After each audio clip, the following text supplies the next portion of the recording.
شب برات کے متعلق عثمان بن محمد بن المغیرہ الاخنس آپ روایت کرتے ہیں کہ اللہ کے نبی نے 15 شعبان المعظم کی رات یعنی شب برات لیلۃ البرات کے متعلق آپ نے ارشاد فرمایا کہ لوگوں کی زندگیاں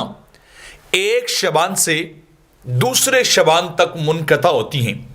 یعنی ایک شعبان آتا ہے تو اس کی موت اور حیات کا اگلے سال کا فیصلہ کر دی جاتا ہے،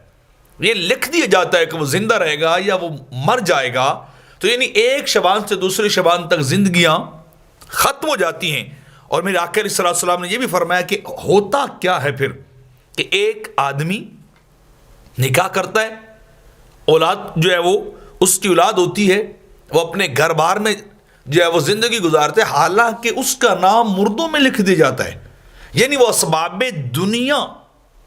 میں لگا رہتا ہے، ان کو حاصل کرنے کے لیے دنیا کے معاملات میں کھویا رہتا ہے، اور کیفیت یہ ہو جاتی ہے کہ اس کا نام